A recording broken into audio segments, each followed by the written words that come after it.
Неужели наше государство и через 10 лет будет, как и в 15 веке, находиться в неком таком военно-конфронтационном пространстве внутри самого себя? Тут как-то это не очень оптимистично. Все, что мы читаем в учебнике о Куликовской битве, все, что мы читаем в книгах о Куликовской битве, а все это восходит к повести о Мамаевом побоище. Это наиболее пространная и наиболее фантастическая, и наиболее фольклоризированная версия этого события. Здравствуйте, подписчики, зрители и комментаторы YouTube-канала «Татары мира». Сегодня мы с Искандером Леруновичем Измайловым, казанским историком, обсудим Куликовскую битву. В 2030 году мы будем праздновать 650-летие этого события. Искандер Лерунович, вам сколько будет через 9 лет? Юбилей будет. 70 лет? Да. Так, одновременно с Куликовской битвой мне можно будет давать медаль как участнику Куликовской битвы. Ну, а мне будет 39 лет. Искандер Лерунович, давайте начнем, знаете, с какой информации? В общем, уже создали оргкомитет по празднованию этого события, и туда вошел министр строительства Российской Федерации Ирик Файзуллин, который был министром и у нас в Татарстане. Вот таким незатейливым образом, значит, татары через 9 лет должны будут организовать и отпраздновать Куликовскую битву. Люди в соцсетях задаются вопросом, а как относиться к этому событию? Довольно удивительно, что горизонт планирования нашего правительства, государства простирается аж на ближайшие 10 лет. Это радует, вселяет значительный оптимизм. У нас есть образ будущего. Да, что есть люди, Заглянуть которые в прошлое. могут заглянуть настолько далеко в будущее и представить, что будет некое празднование вот этой даты. С другой стороны, этот оптимизм усиливается вдвойне, когда понимаешь, что вот эта связь времен, которая, не побоюсь этого слова, идет с 15 века и до 21-го, она практически не прерывается. То есть представление о том, что Куликовская битва – это некий важный, значительный этап в истории российского государства, как зародился в эпоху Средневековья, и вот он продолжается и до сегодняшнего дня. Есть некоторый такой повод и для пессимизма. Он основан на том, что эта дата является ли такой объединяющей для всего общероссийского пространства и исторического, и культурного? Не является ли это разжигание межнациональной розни, празднование вот этих самых дат, по сути дела, какой-то внутренней войны? То есть неужели наше государство и через 10 лет будет, как и в 15 веке, находиться в неком таком военно-конфронтационном пространстве внутри самого себя? Тут как-то это не очень оптимистично звучит. Но это такое предисловие. Второе предисловие у меня связано с другим моментом, который близко к этой теме, но тем не менее немножко выдается в бок. Дело в том, что сегодня, 9 августа, как известно, было подписано знаменитое постановление ЦК ВКПБ от 1944 года Ух ты! о мерах по недостатках в идеологической работе татарского обкома там, и так далее, и так далее. Ну, проще говоря, это историки говорят, что это постановление о Золотой Орде и Эдигее. А по сути дела, смысл его в том, что с этого момента история Золотой Орды была поставлена вне закона в Советском Союзе. В Татарстане, получается, и в Татарстане тоже. А за пределами Татарстана изучался само государство изучалось, но под определенным углом зрения. А, Именно как такое паразитическое, а, варварское, хищническое государство, которое направило все свои усилия на то, чтобы не дать Руси подняться, играя роль такой внешней инфернальной злобной силы, которая гнобила и там, как писал в свое время Карл Маркс, сушила, значит, выжигала душу русского народа. Вот примерно в таком ключе история Золотой Орды изучалась весь советский период. Вот в связи с тем, что как события развивались вокруг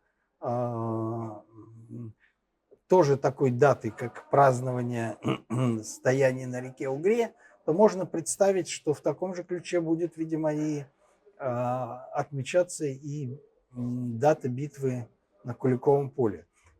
И вот это как раз повод усомниться в том, что здесь все связано с изучением истории.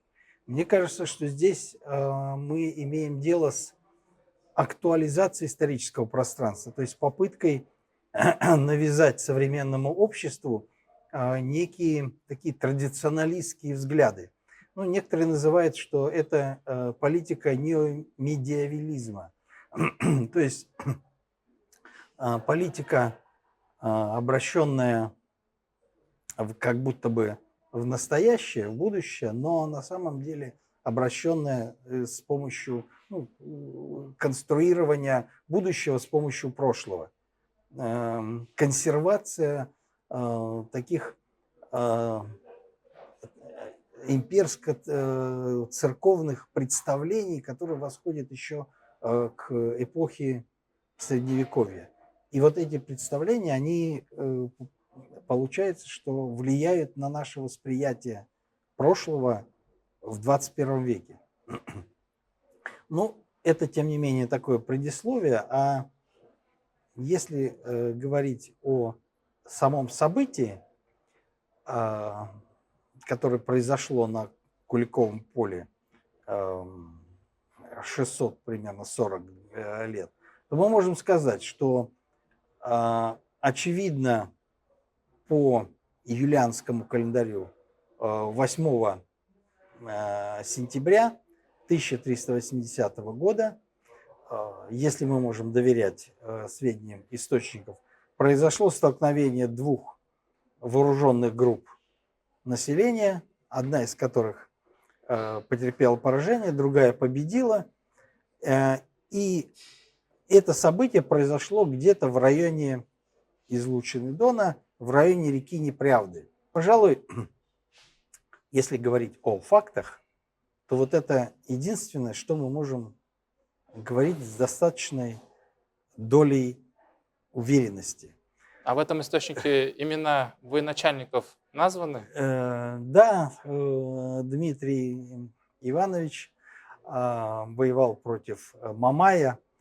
Ну, понятно, что Дмитрий Иванович был великим князем московским, это совершенно точно. А вот кем был его противник, Мамай, тут источники противоречат друг другу, а в последнее время это еще очень много произошло разных наслоений. А в некоторых источниках он назван князем, ордынским князем, да, в других великим князем ордынским. Ну и это трансформировалось вплоть до того, что в XVI веке его даже именно стали именовать ханом. И в общественном сознании очень часто можно увидеть и в такой литературе ненаучной можно видеть определение хана. Ну, понятно, что это тоже не совсем верно. Как вообще появились и строились наши представления о Куликовской битве? Откуда мы вообще черпаем сведения? В отличие от многих других событий, о событиях, предшествующих и сопровождающих вот это самое событие, битву на Куликовом поле, у нас есть довольно много, значительный круг источников. Ну, некоторые историки даже объединяют, называя его неким Куликовским циклом. Самые ранние сведения, которые, очевидно, восходят к московскому летописанию, общерусскому летописанию, к летописи, которая не сохранилась, но реконструируется на основе упоминаний в других летописей, и реконструируется, что основа вот этой летописи, великокняжеской, очевидно, летописи, которая была написана в 1408 году.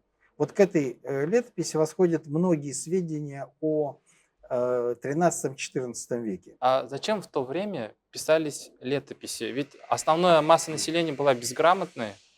Есть много точек зрения на то вообще, зачем существует, собственно, летописание.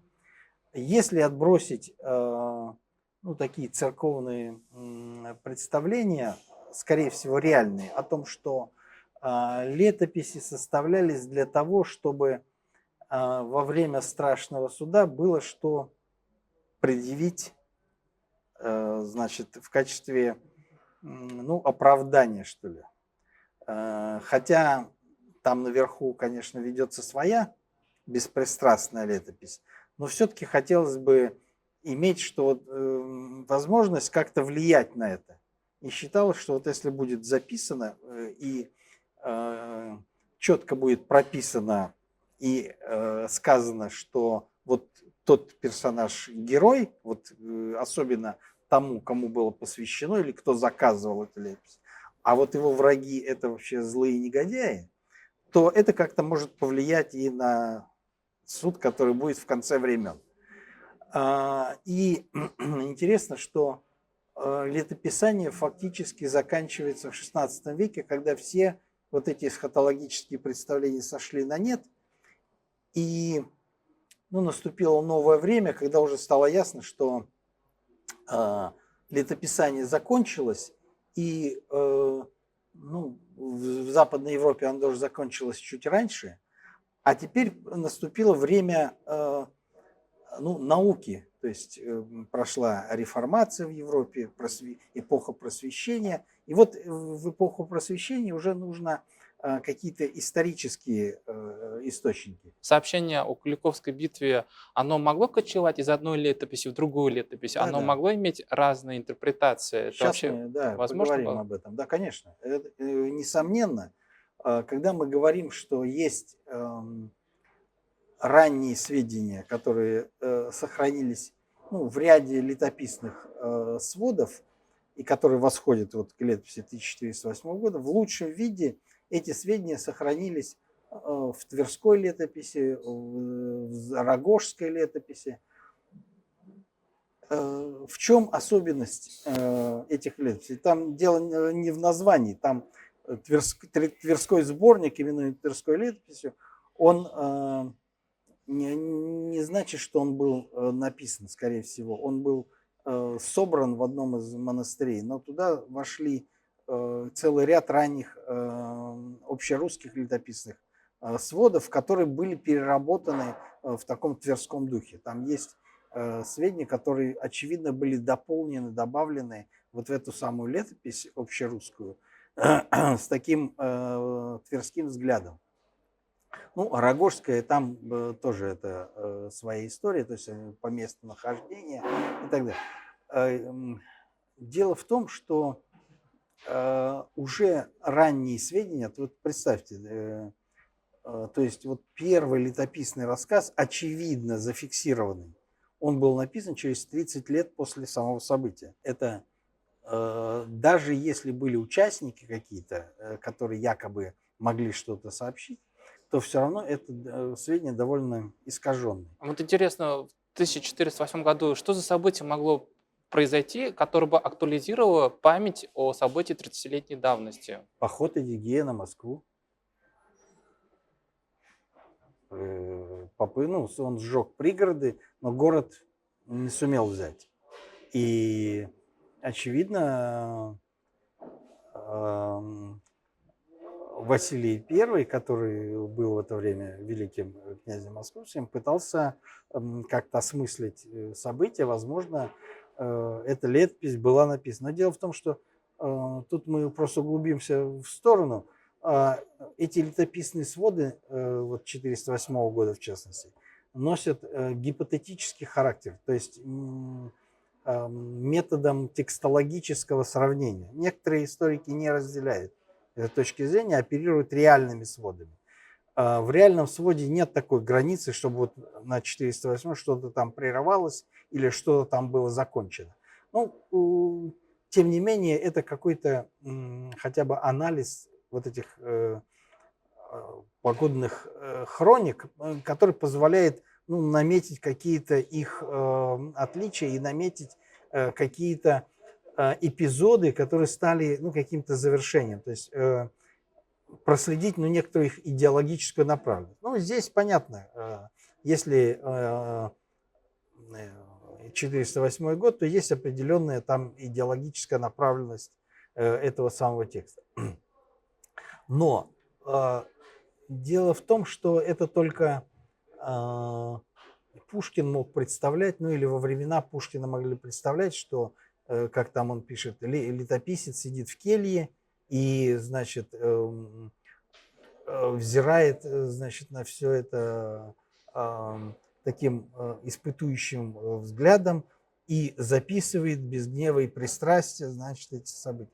На самом деле, как правило, летописцы не работали с источниками, не на базаре они эти сведения выискивали, и никаких там, слушали, наверное, какие-то разы, но очень, я сомневаюсь. Скорее всего, они списывали откуда-то, использовали какой-то, действительно, фольклорный материал. Вот рассказ, уже ранний, так называемый краткий летописный рассказ о Куликовской битве, он уже носит характер фольклоризации. Там есть уже начальные фразы, что князь Мамай, решив наказать князя Дмитрия, нанял фрязов, асов и черкасов и пошел на это. Тут интересно, что кто такие фрязи?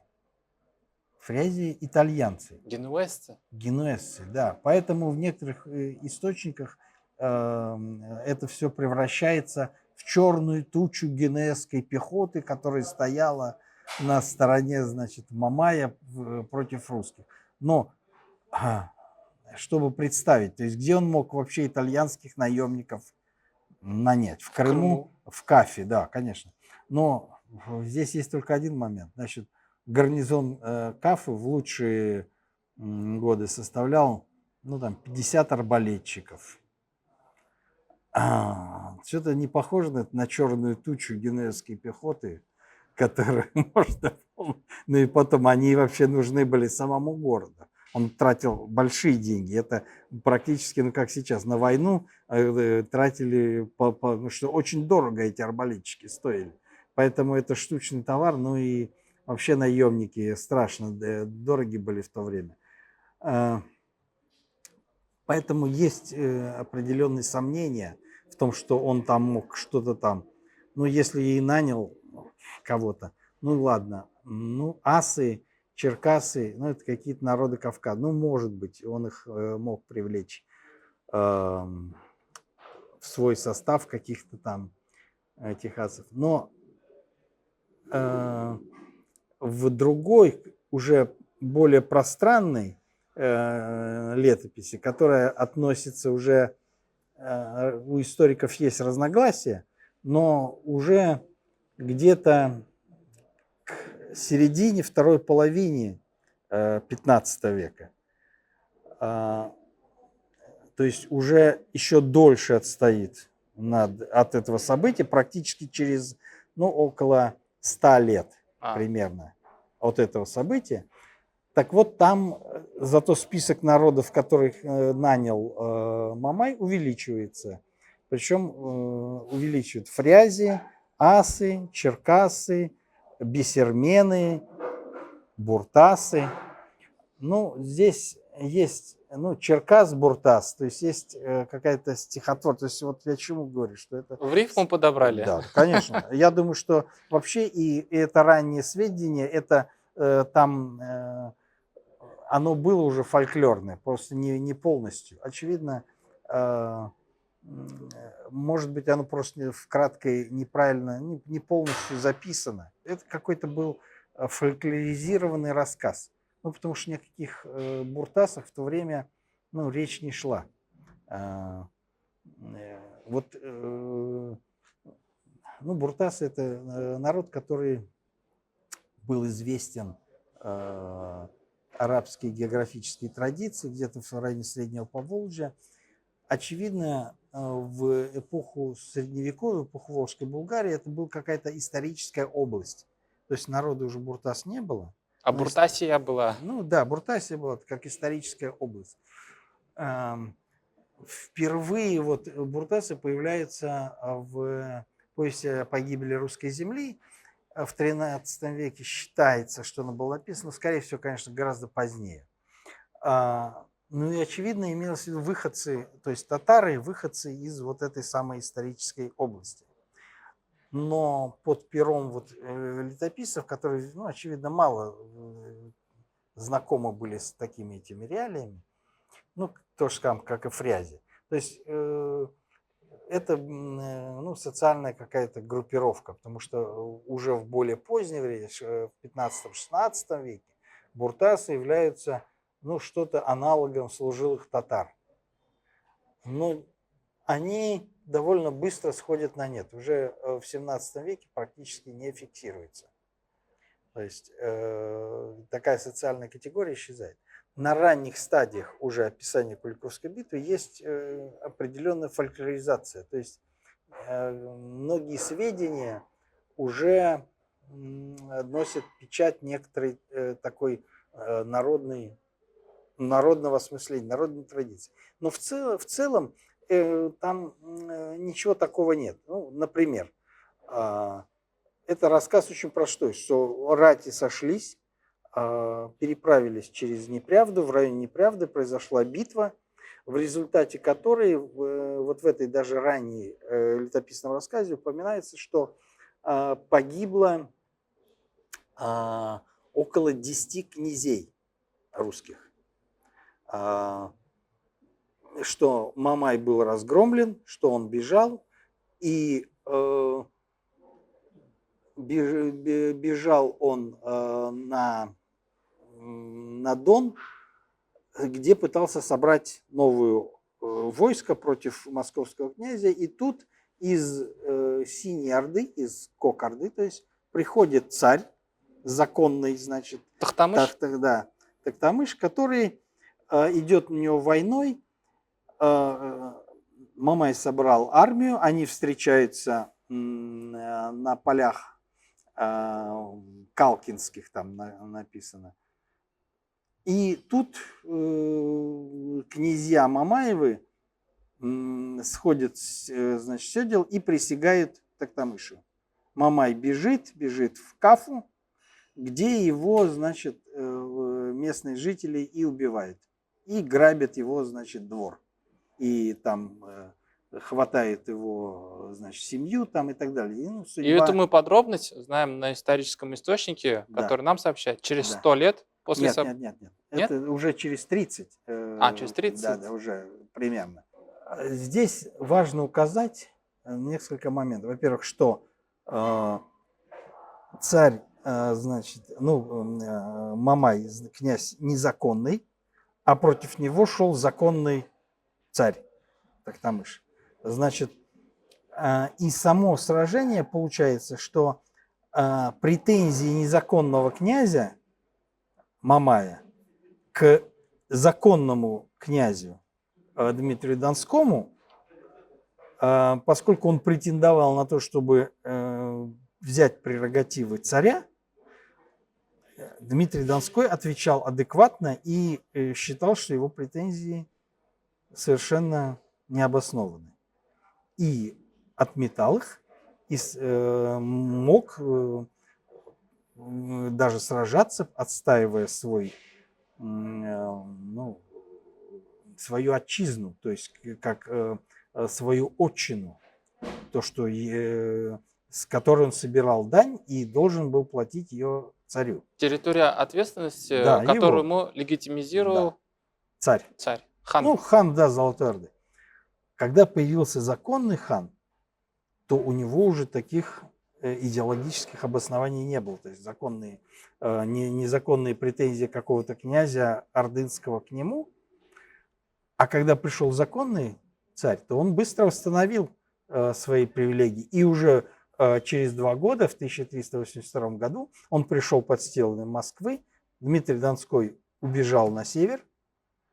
Оставил город? Оставил город. Тохтамыш взял, ну, там, хитростью, не суть важно.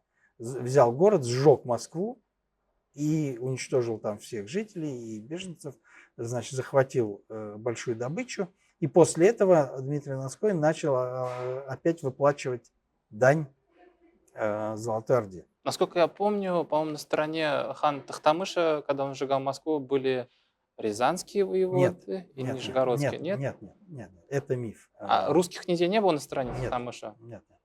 Краткой редакции, ну и в пространной тоже, там нету никаких предателей, там, что Олег Рязанский, там, то есть ничего такого нет. Там есть интересная приписка, что Мамай связался с Ольгердом и пытался его использовать, чтобы он тоже пошел в поход на московского князя. Он вроде как пошел, но они должны были как бы и встретиться, но почему-то эта встреча не произошла, а Мамай связался в сражении сам по себе. И вот эта интрига с Ольгертом, там непонятно в летописи, чем заканчивается. То есть вроде как Ольгерт повернул назад или, ну, обрывается, то есть неясно. Но это вот дает, значит, в дальнейшем стало, ну, было развито как-то в такую целую интригу антимосковскую. Летописные рассказы, как ранние, так и пространные, они так или иначе содержат ну, какую-то историческую канву. Хотя, еще раз говорю, что в пространной редакции уже более видны вот эти следы фольклоризации. Там, как мы говорили, там Черкасы, Буртасы, там явная какая-то такая стихотворная строка, чуть-чуть увеличена текст, но тем не менее это все-таки текст обычный летописный, который не содержит никаких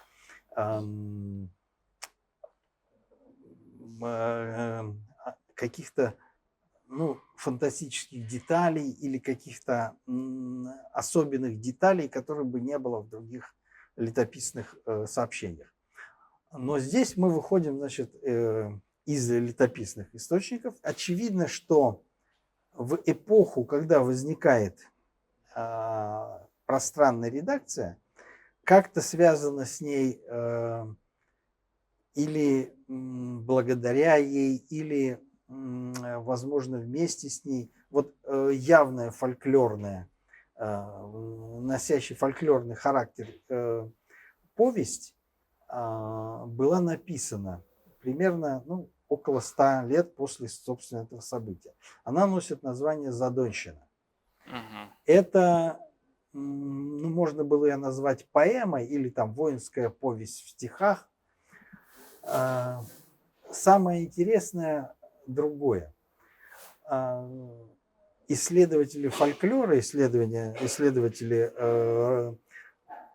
русских воинских повестей и вообще русской литературы довольно давно, еще в начале XIX века, обратили внимание на то, что рассказ «Задонщины» очень сильно, дословно совпадает с повестью о походе князя Игоря, так называемое слово полку Игореве. И тут большая интрига кроется, которая, ну, сейчас исследователи, ну, это такой вековечный спор, исследователи разделились на две части. Одни считают, что слово полку Игорю было написано на основе задонщины, как такой сокращенный вариант, а другие настаивают на то, что задонщина была написана на основе слова полку Игорю. Ну, интересно, что слово полку Игорю, оно вообще никак не фигурирует в других источниках, то есть на него нет ссылок, никаких парафразов нет, хотя оно такое яркое литературное произведение. А тут вдруг раз на основе целая поэма. Но тем не менее, если оставить в стороне вопрос об авторстве и времени создания слова полку Игоря, мы должны сказать, что вот в задонщине много, ну, оно чисто фольклорное, и там, поскольку, если оно написано на основе слова полку Игоря, там много таких фраз типа, что по идее, значит, князь Дмитрий против рати татарской и половецкой, там появляются и половцы, и печенеги, и, в общем, много чего. Ну и это все там и мечи хоролужные, там все, в общем, такие. Мечи хоролужные — это не с этой эпохи? С этой. Вот, то есть, ну, это парафраз с словом полку Игореве, где это впервые, значит. Но здесь это тоже. Ну, и автор пытается модернизировать язык и термины вставить новые. Там забавно вот что. Слово полку Игореве заканчивается довольно странно. Вот произошла битва, и князь Игорь и его сын попали в плен. А после этого идет, значит, что вот он находится в плену, а потом ему помогает бежать один человек, и он вступает, значит, в Киев под звон колоколов, значит, едет в Киев, и все поют ему славу, и, значит, на этом заканчивается. Князем слава, о дружине. Точка. Аминь. Обычный хэппи-энд. Что не так? Да. Дело в том, что в задонщине она заканчивается совсем по-другому. Она заканчивается тем, что князь Дмитрий идет по полю и плачет о погибшей своей дружине и рати. И сокрушается о том, что какой ценой далась ему победа. То есть здесь, ну, как бы более выдержанная часть. А вот в слове полку Игоря кажется довольно искусственной вот эта часть. И вот эта именно часть является объектом такой критики, что, во-первых, почему князь Игорь едет не к себе в Новгород-Северский, а почему-то в Киев, почему там колокола бьют, хотя что тут праздновать, хотя он потерпел полное поражение. Но это считается некоторой вставкой. То ли был испорченный фрагмент, то ли как-то был дополнен. Но вот и если посмотреть на вот как заканчивается задонщина, то там более все, ну, по традициям средневековой литературы. То есть героическая победа, гибель и, значит, плач над своими погибшими вождя.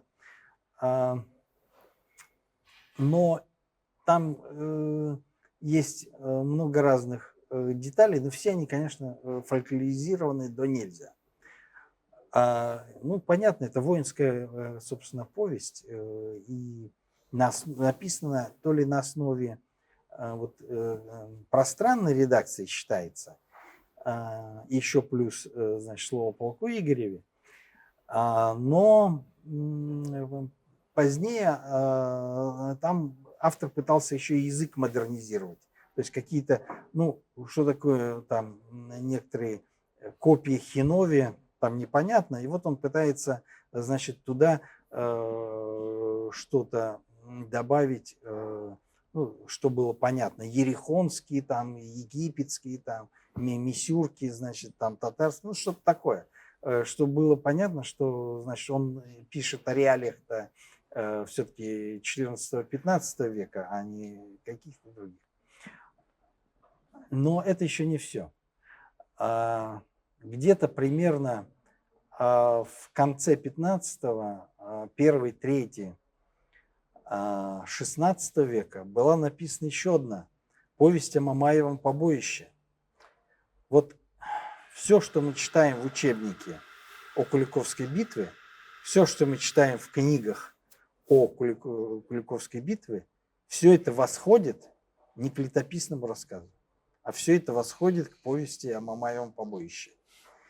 Это наиболее пространная и наиболее фантастическая, и наиболее фольклоризированная версия этого события. Война, то есть столкновение Пересвета Челубея, Да, это ну да, там. но только там нет никакого Челубея, Пересвет есть, но сначала там в ранних редакциях, ну где-то конца 15-го, там есть некоторый богатырь-печенек, потом в начале 16 века появляется некий Тимур Бей, и уже в пересказе повести временных лет, в синопсисе 1680 года появляется Челубей, которого, ну, в известных нам списках повести о Мамаевом побоище никаких Челубеев нет. Так что, ну и там есть, в частности, если в летописных редакциях нет ничего о роли Сергия Радонежского, то повесть о Мамаевом побоище, там прямо, что Сергий Радонежский участвовал, значит, в военном совете, значит, планировал битву, благословлял, ну и даже послал, значит, двух своих иноков, Ослябию и Пересвета, для того, чтобы они сражались на стороне, выполняли, значит, такой духовный подвиг. И вот именно здесь появляется противостояние Руси как христианской державы, как такого светлого царства против мира тьмы и, собственно говоря, бусурманства, как Мамаевой Орды. И вот это должно было подчеркивать именно вот то, что Сергий Радонежский вдохновляет. Там есть большие фрагменты, где он там проповедует, что надо с бусурманами сражаться. И еще он участвует незримо в этом сражении, послав своих посредников-иноков. Ну, почему Пересвет, я же говорю, то есть он еще в краткой редакции, то есть какой-то исторический персонаж, который, очевидно, погиб. Ну, некоторые считают, что какие-то род Пересветов, ну, один из, хотя он там сказано князь, но потом, видимо, потерял княжеское, его потомки, видимо, но они зафиксированы в Московском княжестве. То есть это реальные персонажи, но никакими иноками они не были просто.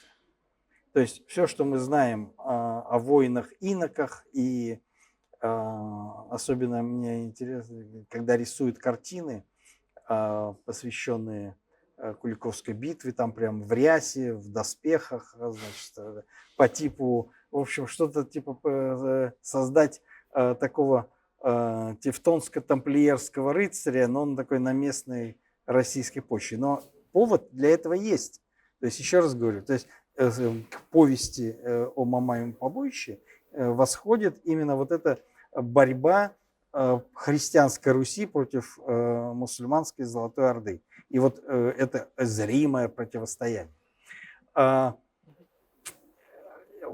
И вот именно там много таких эпизодов, которые потом, ну, например, там есть эпизод о засадном полку, что вот засадный полк, значит, который ударил в урочный час и разгромил. Потому что в других лекциях ничего такого нет.